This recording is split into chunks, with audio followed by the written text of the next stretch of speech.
Okay, well, thank you so much. So this is a new segment that we want to attribute to the future, right? And so many a times we see a lot of young people doing great things, but we want to utilize this time on this show to actually acknowledge them, elevate them, and uplift them. So welcome to the segment that we'll be featuring every month called the OnPoint Scholar.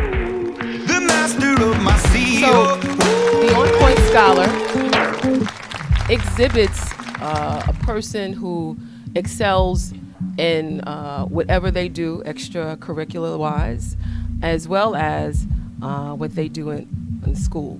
In this case, we have a young man who does his thing on field and off the field. Christopher Wise Jr. is a running back at Archbishop Stepinac High School, and he is just incredible. I had an opportunity to meet CJ a long time ago when he was a youth player at the Harlem Jets. And then we were reconnected again when my son had to go visit this high school that he never heard about up in White Plains, and he was greeted by a student, a freshman, to walk him around. And not only did he walk him around, he exuded of what it was like. He had one of the highest GPAs at the time. He was the MVP of his freshman team. And he is a senior now, graduating high school this year with a 3.6 GPA. Wow. 1140 on his SAT. And as a running back, which is also important, 931 all-purpose yards, 73 carries, 529 yards, 2 touchdowns, 25 receptions, 280 yards, 2 touchdowns, and 4, what's the KRs mean? Kick return. 4 kick returns. I'm a football mom, not a football player. 122 yards. I give you, ladies and gentlemen, the senior and the junior of the great Christopher Wise and Mariah Wise. Christopher Wise Jr. How's everybody doing? Good. Welcome. Thank you. So, we're going to call you CJ, right? Yeah, that's fine. I love CJ. Okay. I don't like hearing my whole government. Okay, your government. It's so great. Run this young brother. Right. Yeah. So, CJ, could you tell us a little bit about what got you engaged in football? My inspiration was my dad. He used to play in a rough touch league, and at first I didn't want to play football because he would come home beat up. One time he tore his Achilles tendon, so I was like, "Nah, pops, I don't want to play if you coming home beat up like that." It was the real rough tough league. Yeah. He took me down to the field. It was by Dykeman.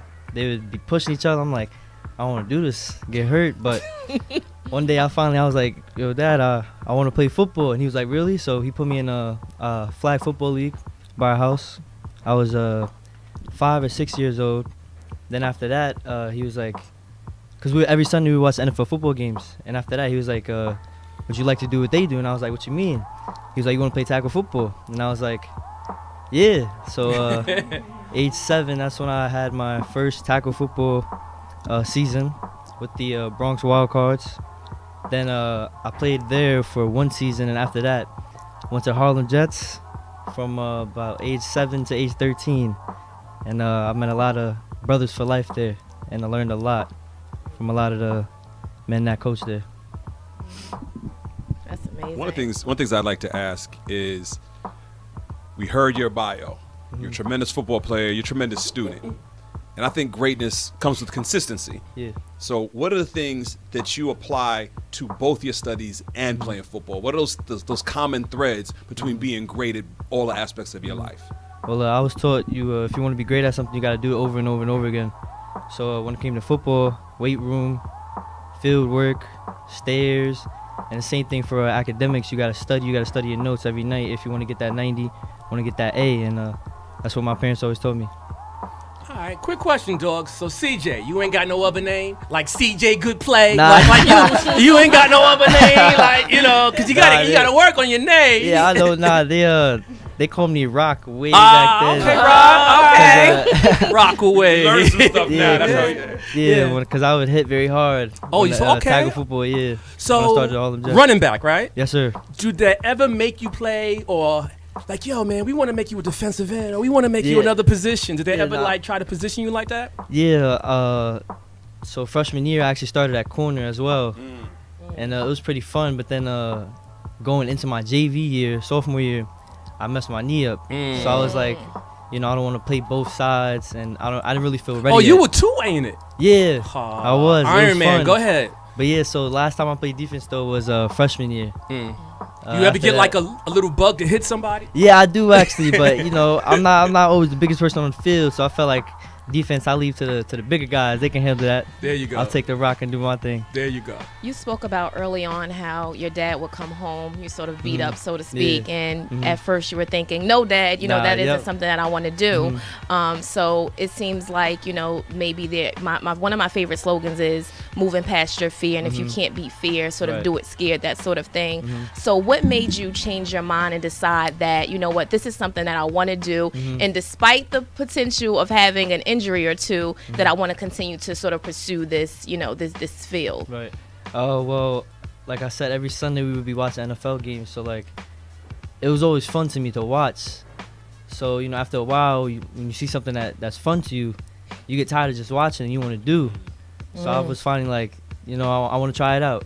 And Right. still playing to this day, so it was a good choice. You mentioned Brothers for Life. What does that mean? I mean, what do you take away from that when you realize that energy or that type of camaraderie was discovered? Like, what was that aha moment? It was just the chemistry and so many people from so many different backgrounds. Like, although Harlem is a, you know, African American majority, it was like just different personalities, and we all started to grow up together. And to this day, I'm still hanging out with people that I met when I was 6 years old. So it's just amazing how we stuck together. You know, we have a lot of things in common. A lot of us want to play college ball.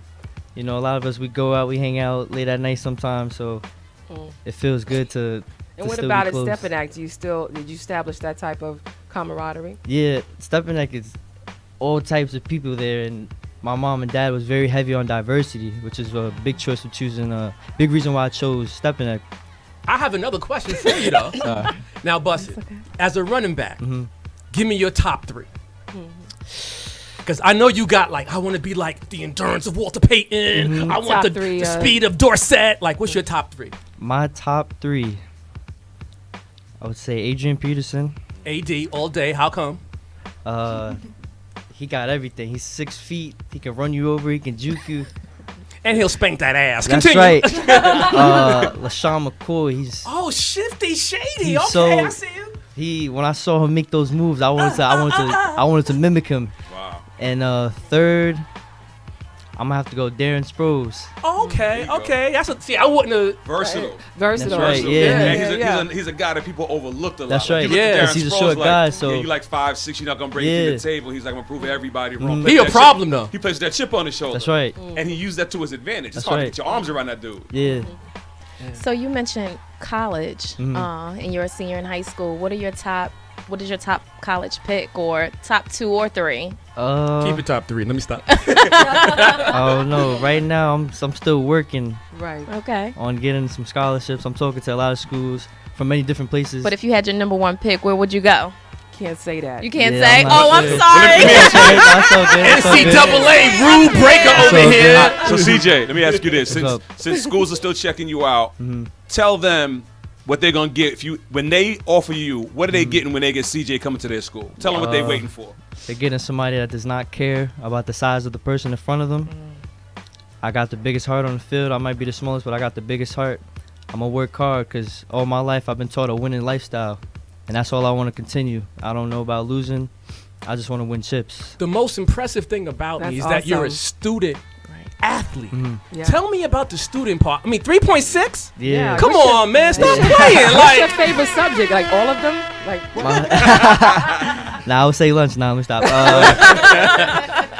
My favorite subject actually is math. Although a lot of people have trouble with it, it feels good when you get a difficult problem and you find a solution to it. So that's why I like math. I like math. Would you like to do something with math or numbers going forward? I'm actually thinking about exercise science. When I get older, I want to be a trainer, open up my own gym, and work out kids that are like me. Give back. Yeah, that's what Love I wanna it. No, I think that in doing this, if you had to speak to other younger kids for your gym, like what's the message that you would give? I would say don't quit, because there's been plenty of times where I wanted to stop because I went through a lot of injuries. But looking back, one of the best choices I've made was to keep going. And so you're going to feel down a lot, but it's not going to feel good if you think back and you're like, what would have happened if I would have kept going? So don't ever quit. So, CJ, you have gone to school for 12 years. Yeah, unfortunately. And you have experienced. That's not unfortunate. That's really cool. That's good.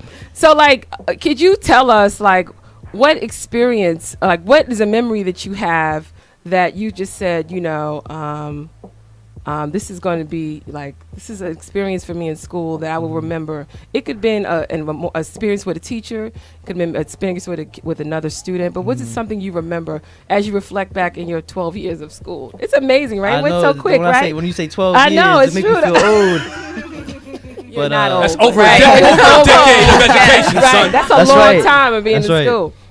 But one thing I always remember, it's funny, it was going from first grade to second grade. My first Wait, grade you teacher, remember Yes. first grade to second? I remember. That's how you get that 3.6. I remember. So first to second, my first grade teacher actually wanted me to skip a grade. She thought I was like too advanced, and my pops and my moms was like, we don't want to do that. We don't want to do that to him. We don't want to pressure him. That sounds like a little too much work. So that's one thing I always remember. My teacher actually wanted me to skip a grade. So thinking back, that's crazy. I could be in college right now, my first year. But I'm happy I stayed in my grade. As a player, a lot of players have game day rituals and routines that Right. if they switch up, they feel funny style. Let me hear your game day routine. My game day routine, let me see. Is it a food thing? Is it a clothes thing? I think it's a organization thing. So when I get to the locker room, I'll lay out everything. I put my cleats in a certain spot, my jersey, my pants. Then after that, I'll sit down, I'll put my playlist on, and I'll go on mute. I'll The focus zone. in. That's right. Yep. Queen Dream gonna get you a new playlist. She gonna work with you on that. I like that. Independent stuff. Yeah, I need some new songs. Awesome. Who's your Oh, go favorite ahead. artist right now? I'm sorry. No, you got it. Who's your favorite artist? Favorite artist right now? Oh, that's hard. I would have to say Dave East. Ooh, you That's won. right. You won. Dave Ron, East. I'm with you. What? You Who? won. You got it. Okay. I'm like, ain't no half stepping still right here. Big Daddy Kane. Scuba scrap, let's go. If you had a choice, would you rather shake somebody on the field or run through somebody? Shake somebody for sure. It's fun when you embarrass somebody, make them fall on their face. Are you cocky on the field? Like you talk shit when you somebody? Yeah, I do. You let them I'm know. a completely different You person. let them on know the you're gonna be a field. problem all Yeah, day. I got a couple flags for talking my talk. So yeah. If they could write a book about what's said on the field, I tell you. Oh, it'd be a rated R. So let's talk about your parents. Hmm. You talked about your father playing a role of saying, "Do you want to do this?" Right. And your mom always being there. What role has your parents played in your decisions these last 12 years of your education, and Right. both on and off the field?